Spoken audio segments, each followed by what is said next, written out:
Merci Monsieur le Président. Madame la Ministre, ma question porte sur la problématique du transport scolaire des élèves en situation de handicap.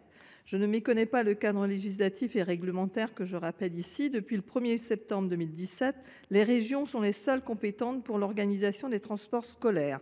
Les conseils départementaux assurent quant à eux le financement et peuvent organiser le transport scolaire des élèves en situation de handicap s'ils sont reconnus médicalement inaptes à utiliser les transports en commun.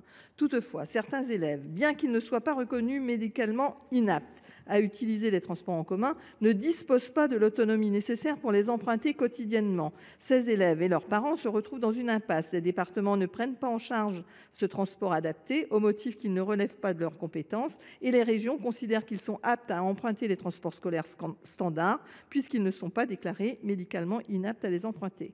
Dans de nombreux cas, ces élèves sont affectés dans un établissement scolaire qui n'est pas leur établissement de secteur en raison de la nécessité d'être intégrés dans des dispositifs adaptés et je pense notamment aux classes Ulysse.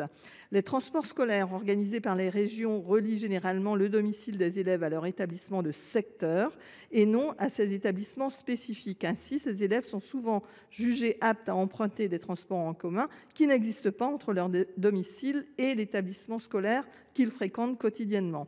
Face à ces difficultés, certains enfants se retrouvent dans l'obligation d'être scolarisés à la maison ou parfois de se déscolariser malheureusement. Au mieux, les mamans, car ce sont souvent elles, abandonnent leur emploi et renoncent à leur carrière professionnelle afin d'accompagner au mieux leurs enfants à besoins particuliers afin de les conduire dans les établissements scolaires adaptés.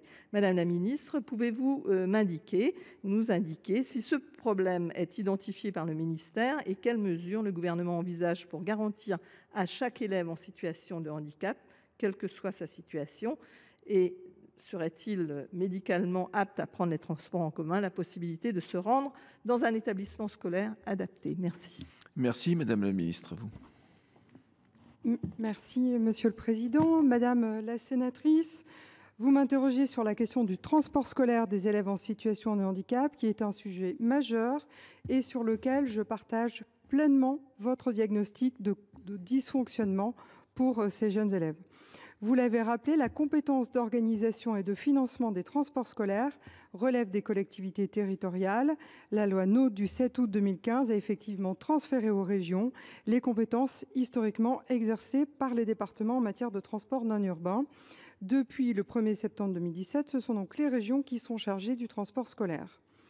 Cependant, le Code des transports prévoit que les frais de déplacement exposés par les élèves en situation de handicap qui fréquentent un établissement d'enseignement général, agricole ou professionnel ne peuvent utiliser les moyens de transport en commun en raison de la gravité de leur handicap médicalement établi, sont bien pris en charge par le conseil départemental, vous l'avez rappelé.